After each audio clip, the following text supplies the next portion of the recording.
Kristo Yezu akuzwe.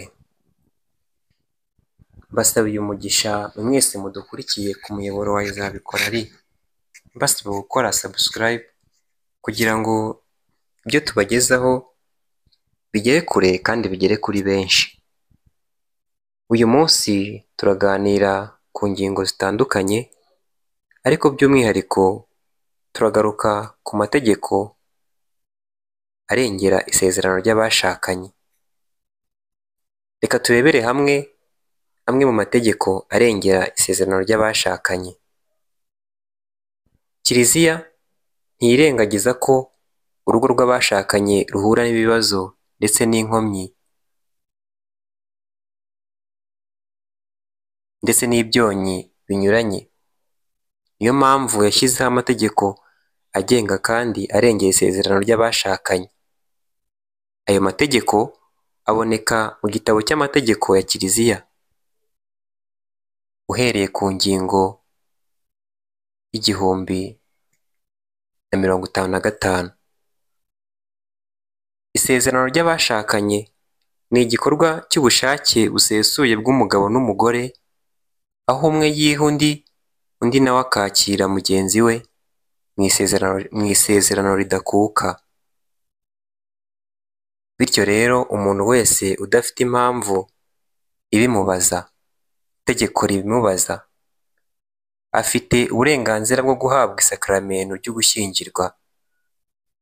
Isakaramentu ryo gushyingirwa rigira agaciro kuzuye iyo habaye guhana isakaramentu hagati y'abashyingiranwa na nyuma yo kuzuza igikorwa cy'abashakanye, gikorwa ku buryo bwa kimuntu kandi bushobora gutanga urubyaro. Umukristo Gatolika wese utarakomezwa ahana iri sakaramentu na mugenzi we. Iri sakaramentu amaze gukomezwa kandi agahabwa penetesiya n'ukarisitiya ntagatifu. Mbere yo guhimbaza isakaramentu ryo gushyingirwa, abashumba bagomba kumenya neza niba nta mpamvu ibangamiye imihimbarize ubishaka, niba nta mpamvu ibangamiye imihimbarize n'agaciro karyo. Kubera iyo mpamvu, abakristo bose basabwa gutanga amakuru yose ashobora kubuza ubishaka guhabwa isakaramentu ryo gushyingirwa. Reka turebere hamwe zimwe mu mpamvu zibangamira cyangwa zigashingirwaho mu gusesa isezerano. Mu mico itandukanye y'abantu harimo impamvu zibuza abantu gushyingiranwa hagati yabo. No muri Kiliziya ya Kristo zirahari zituma abantu batemeranywa guhana isakaramentu ryo gushyingirwa. Ari nayo mpamvu abagiye gushyingirwa bagomba gusabwa gutanga ibyangombwa basabwa kugira ngo bazageze umunsi wo kurihana ibikenewe byose byuzuye. Dore bimwe mu bishobora kubangamira cyangwa kubuza kwakirwa kw'isezerano. Imyaka. Usibye wabiherewe uruhushya n'umushumba wa diyosezi, nta muntu ushobora guhabwa isakaramentu ryo gushyingirwa igihe umukobwa udafite byibuze imyaka 14 naho umuhungu 18 y'amavuko. Bibaye ngombwa, ibiro bikuru by'abepiskopi ku rwego rwa buri gihugu bishobora gushyiraho imyaka ntarengwa kugira ngo umuntu yemererwe iryo sakaramentu. Mu ngingo y'1083 mu Rwanda abepiskopi bemeje ko imyaka ya ngombwa ari 21. Ni nako bimeze mu mategeko mbonezamubano y'igihugu. Abashinzwe gukenura imbaga y'Imana bagomba gukora uko bashoboye kugira ngo hatagira ushyingirwa atujuje imyaka y'ubukure yemewe. Reka turebere hamwe ibyerekeye uburemba. Umuntu wese ufite uburwayi buhoraho butuma adashobora gukora imibonano mpuzabitsina ntiyemerewe isakaramentu ryo gushyingirwa, ariko kuba ari ingumba ubwabyo si ikimenyetso simusiga cyabangamira iryo sakaramentu. Abahanye isezerano ryo gushyingirwa, umuntu ufitanye n'undi isezerano ryo gushyingirwa, kabone n'ubwo baba batarigeze baryamana, ntiyemerewe gushyingirwa n'undi muntu. Ku bashaka gutandukana batigeze bakorana imibonano mpuzabitsina, hagomba uruhushya rutanzwe na Papa. Iyo umuntu ahawe isakaramentu ryo gushyingirwa, nyuma bikagaragara ko afite undi bashyingiranywe, gushyingiranwa kwa kabiri guhinduka imfabusa.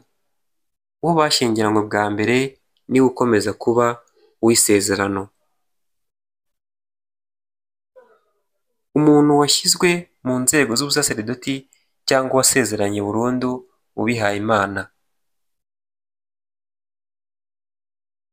Umuntu washyizwe mu rwego rwa gisaserdoti nyobozi cyangwa uwasezeranye burundu mu muryango w'abihayimana ntahabwa isakaramentu ryo gushyingirwa keretse yarasonewe n'ubuyobozi bwa Kiliziya bubishinzwe, akabohorwa ku masezerano yakoze.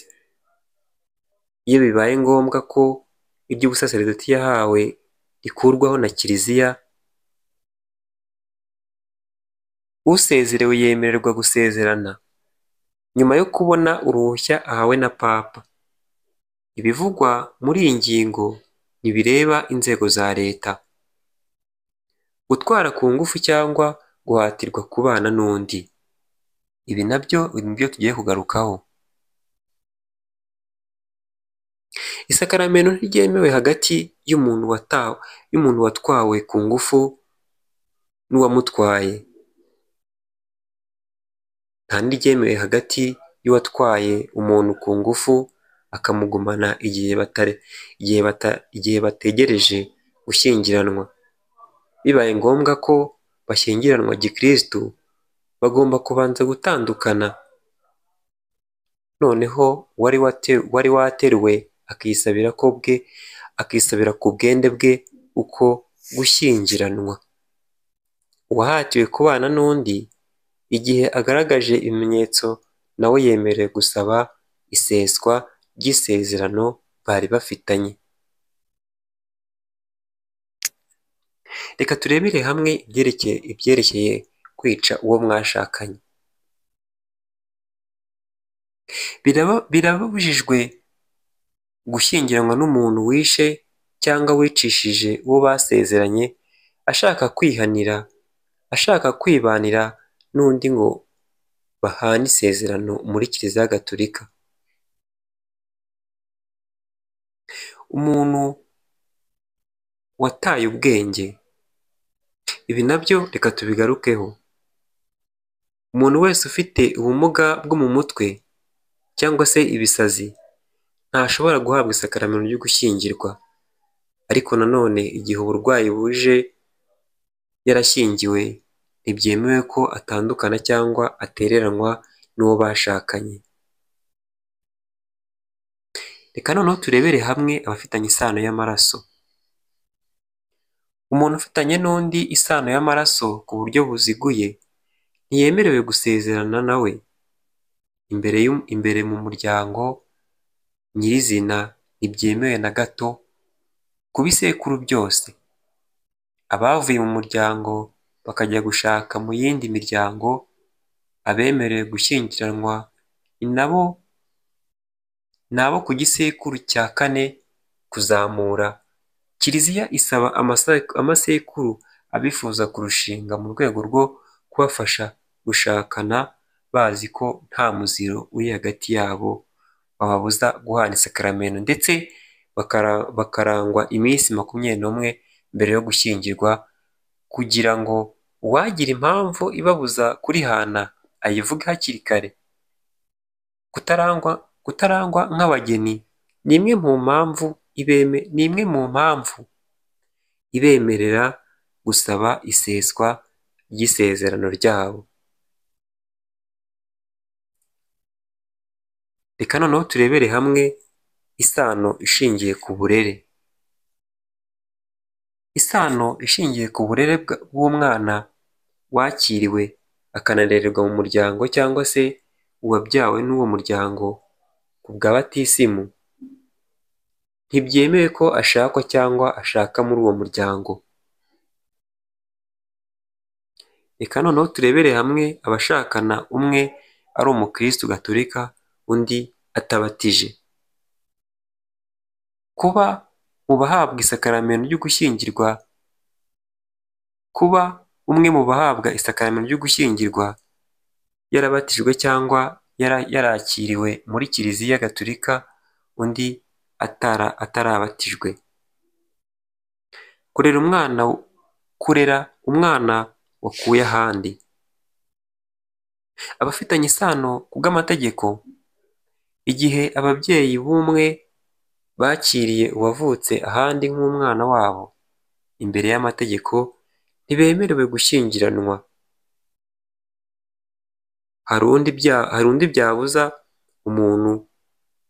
Hari ibindi byabuza umuntu gukora isezerano ryo gushyingirwa, nko kuba atumva neza inshingano n'uburenganzira bugenewe abashakanye, kuba atazi ko kugira ngo habeho kurokoka cyangwa kubyara bisaba. Hari ibindi byabuza umuntu gukora isezerano ryo gushyingirwa, nko kuba atumva neza inshingano n'uburenganzira bigenewe abashakanye, kuba atazi ko kugira ngo habeho kororoka cyangwa kubyara bisaba umubonano w'abashakanye, no kuba umuntu yaribeshya kuwo bahana isezerano ryo gushyingirwa, bituma hari ibindi bibazo bishobora kubangamira agaciro k'isezerano ryo gushyingirwa, nko kuba umuntu yarabeshywe ku bijyanye n'imiterere y'uwo bagiranye isezerano ry'abashakanye. Muri iryo twavuga nko kwibeshya ku miterere y'isezerano ryo gushyingirwa, birimo kudahana agaciro k'isakaramentu, kuba abarigiranye birengagije cyangwa bagatesha agaciro bimwe mu byo rishingiyeho cyangwa kurikora ugamije indonke z'ahazaza.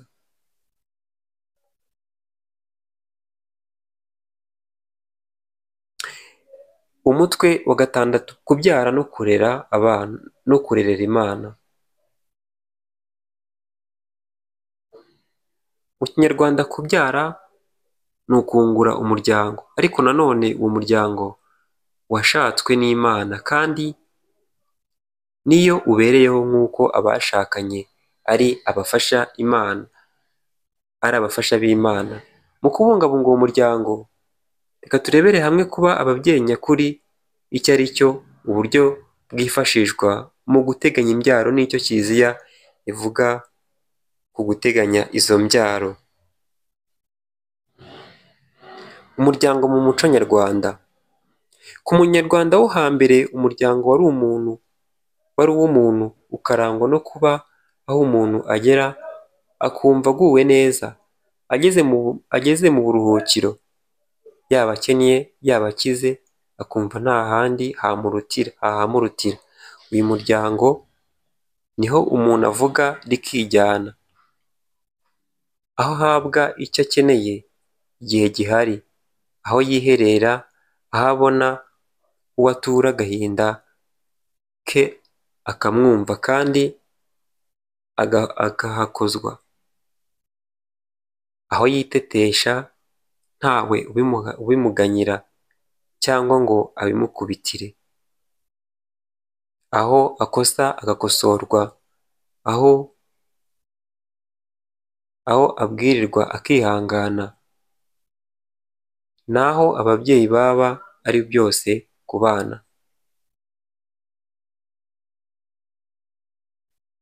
Aho kizira ku mubyeyi cyangwa ngo acure abana umuryango ni amaboko.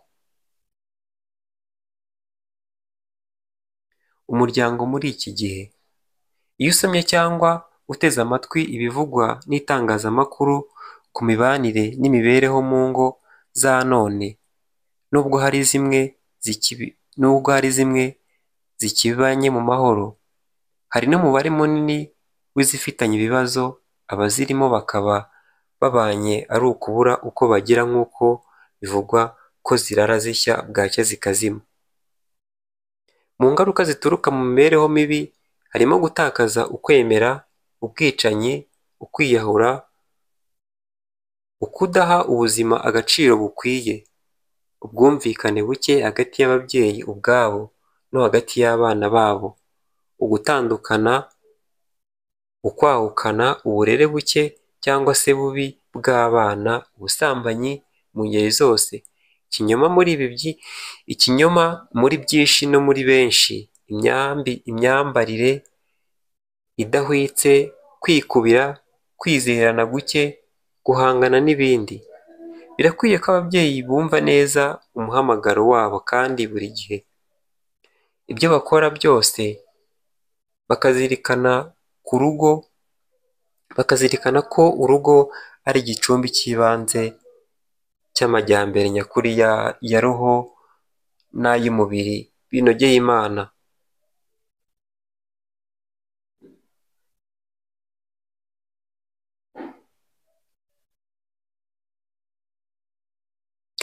Reka noneho turebere hamwe ibibangamiye cyangwa ibyangiza umuryango. Iterambere ubwaryo ntako risa, ariko urebye uko ryitabirwa n'uko rikoreshwa, riri mu bya mbere bibangamiye umuryango. Twavuga nka za mudasobwa, telefoni, radiyo, ibinyamakuru, interineti n'ibindi bifasha abagize umuryango guhana amakuru ku buryo bwihuse kandi bworoshye. Ntitwakwibagirwa itakazwa ry'umurimo, aho abantu basimbuzwa robo, guhuza inanga mu macupa no kurera umwana.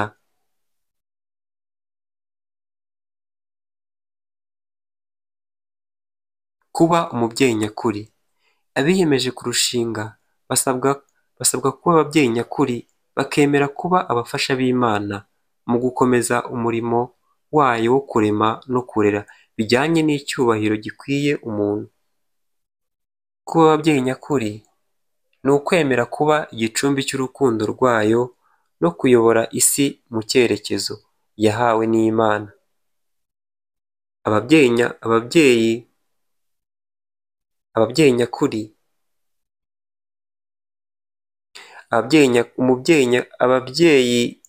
nyakuri yakira agaciro yahawe n'Imana imurema kandi akubaha ingabire aherwa mu isakaramentu ryo gushyingirwa, azirikana ko gushyingirwa ari icyemezo gatozi ndetse no kugena umubare w'abana bazabyara, kandi bakiyemeza kurera bireba ababyeyi bonyine.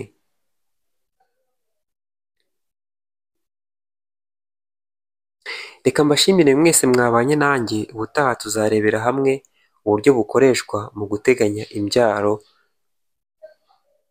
ndetse n'uburyo bw'imiti, ibikoresho no kwifungisha burundu, ndetse n'ibindi tuzagarukaho, harimo urushinge, harimo ndetse n'uburyo bushingiye ku misemburo inyura mu maraso, ibinini n'ibindi.